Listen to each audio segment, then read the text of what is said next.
coming off the back of a good win against Sydney FC on the weekend. Look at coming out of the international break. I remember talking the last international break in time off. You don't think did you side any favours? Did you change anything up this time that allowed you to come out firing? No, not really.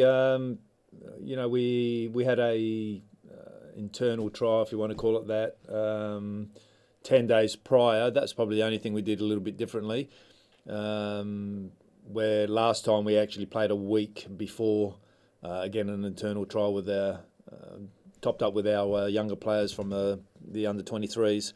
So that was the only difference, and we worked hard through that period. So we thought it was a good opportunity also to do a little bit of extra work, because knowing that after that break there's going to be just more or less a game a week and no real time to put in the extra work. So we thought it was a good time to do it.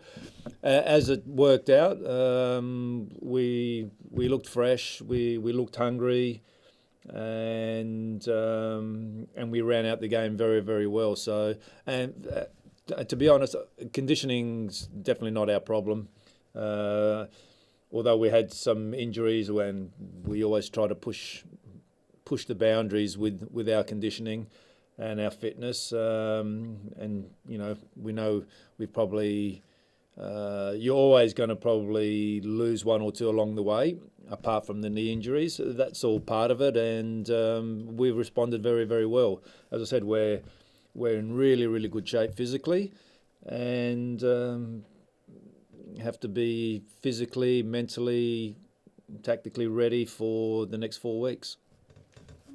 Well, because as you mentioned, 5 games remaining on your campaign. You get 4 out of those 5 here at home in Melbourne against sides that have to travel from interstate.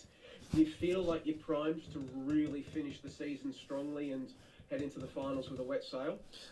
I think so. I think we can finish strongly. I think we've been pretty consistent all year. I think our home form is, on even par with our away form. So I think maybe we've had one more win away from home than at home. So it's pretty consistent. And in my opinion, if you're consistent throughout the season and don't have too many peaks and troughs, you always put yourself in a good position. One of the other things that's been notable about your season, Aurelio, is that, well, for lack of a better word, you can defend, which hasn't actually been that common in the A-League this season. We seem to be setting records for goals scored in around every other week at the moment. It's just you and Auckland's that are conceding less than a goal a game. In a league where goals are flowing, how do you think you've been able to put up such a strong defensive front throughout the campaign? We've done a hell of a lot of work through the pre-season. We always said that we wanted to be aggressive. We want to be the aggressor, and when you do that, sometimes you leave yourself vulnerable. But our layers from our first line to our second line to our third line or our fourth line have been quite strong. So if we get beat in the first or the second line, we know what we have behind us helps negate the previous issues. So we're working collectively really, really well, and when you're talking about defending, it's just not one person or it's not two people. We start from our guys up the top, but everyone behind them are working extremely hard to firstly be in position, and then secondly try to anticipate when the next ball is going to go. So we've done a hell of a lot of work through the pre-season, and we've done that throughout the season as well. So at the moment it's going really well. I think I mentioned before, probably our Achilles heel is that we haven't scored enough, like we have in the previous years. I think we scored over 50 goals last season, and we're at about 30 now, something like that. So obviously the defensive side has been really strong, but not just goalkeeper, our back four, the whole group. So we have to defend as a group, and that's what we've been doing. Because if you look league-wide for the past few seasons, the trend has been lots of goals, high-scoring games, chaotic finishes. It makes for entertainment, but at the same time, for coaches that want to keep clean sheets, it can't be very fun. What do you think is behind this sort of league-wide trend we've seen towards these chaotic games? I think that's been the league for a long time. The league can be transitional. You watch a lot of games, especially getting towards the end of the game. Most games are very, very stretched, so it's going toing and froing, and that leads to many opportunities. And teams are smarter on the counter attack. I think the quality around the front third this season has been very, very good, and you can chuck the younger players who are playing their first or the second seasons in the competition. They're actually stepping up. So I think it's a little bit of both, to be honest. On the subject of young attackers coming through, just had a chat with Max before. Have you been pleased with what you've seen from him ever since he's made his return from injury? Yeah, we have. Is that your cat? That is my cat. Yeah, we've been very, very pleased with Max. I think I mentioned it. Hello. That's sushi. Sushi, nice one. Golden sushi. Oh dear me. Maxie. What will we say? Maxie, yeah. Look, I think I spoke. I was asked a question at the end of the game last week about Maxie, and for him, the way he has responded after breaking his ankle in pre-season and coming back to the level that he has been remarkable.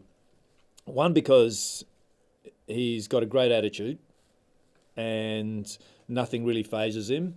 And when you have such a strong work ethic like him, it'll always give you the best opportunity. And he's worked his way through it.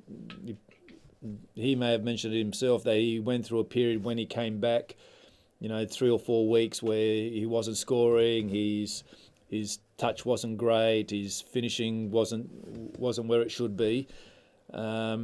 And that's probably quite normal once you come back for a long-term injury. You think you're going to be back exactly where you were pre-injury, but that's never the case. It always takes a little bit of time physically, and also takes a bit of time psychologically to get yourself in the right space. And as I said, he's worked his way through it, and he's got the reward. He scored a nice goal last week. Had a couple of weeks ago, and he's getting himself into really good shape, gets himself into good positions. His work off the ball when we don't have it is tremendous. So he's got a lot of upside, and coming into the season prior to his injury, he was looking really, really good, and I was hoping, and we're all banking on a really strong season, but and then unfortunately he got the injury, and it's taken a little bit of time to get back to this stage, but he's worked his way back into the team and thoroughly deserves it. So we're looking for continued improvement from him. For a teenager, he's already a big lad, and we were talking about the work that he had to do in the gym during his rehab process. And then he also talked about the kilos he added and having to adjust to his new weight with muscle. How much more growing do you think Max has to do? Do you reckon he's now sort of at the point where it's probably optimal for his football, or does he have the frame to add a few more kilos of muscle? He may add a couple of kilos of muscle, but you mentioned he'd done a hell of a lot of work in the gym in the off season. He started in the off season, then obviously after the injury, he spent a hell of a lot of time in there, and he's grown. He's not just his height, but he's actually got wider in that period. So I think the growth spurt for him is done. Sure, he can add a little bit more muscle over time and strength over time. So I don't think you'll see him get too much bigger, but a couple of kilos of muscle mass would absolutely help him, yes. And mate, you got the Mariners coming to town this weekend. They're a team that tough to beat. Like, they get a lot of draws. What do you need to do to ensure that you take 3 points from them rather than one or even none? Yeah, they're always a tough opponent. You know, they're well coached. They've got strong players. I know they've had a bit of a mixed season this year, but they're still the current champions, and you still got to deal and treat them with a lot of respect. And you know, their last couple of performances have been extremely strong. So you know, they'll be here. They'll be bouncy. They'll be ready for us. And as I said, they're always a tricky opponent. They're tough. You know, they never take a step back. So we got to play. And as I always say to the players, you know, we got to respect and negate them, but we also have to play always at our very best and keep doing the things that we want to do to dictate and control the game. And in terms of the health and fitness of your squad, how are the boys tracking heading into this game? Yeah, everyone's really good. You know, probably the question on everyone's lips is what's happened to Lecky, and he's probably a week, I'd say a week, max 2 away. And Jimmy Jego had a bit of a irritation in his Achilles, and so he's taken a little step back, but he should be joining the group at some stage next week. So apart from those, and then the longer term injuries, the ones Andy Naboo, Nikovsky, those guys, they won't be back to pre-season, but in the near term, those guys are pretty close. I don't know, Ale Lapane played a few NPL games before he got the A-League call-up, but he pulled up okay from his goal-scoring return to the first-team squad? Ale pulled up really, really well, and had another strong week at training, so he did exceptionally well. Wasn't that I was surprised with his performance last week, but to maintain that level of power, that level of aerobic capacity, he has that anyway. But to do that for the first time in a long time is a great testament to his character as well and his work ethic through his period that he was out, to be able to come back in there and work very hard, not lose faith, and stay confident. You know, we gave him probably more than we did Max. We gave him, I think it was 3 games in the VPL with our under-23 team, so that obviously helped him as well. So he's in pretty good shape. He's really positive and scored a great goal for us last week. So yeah, we're expecting again with Max to keep improving on a weekly basis.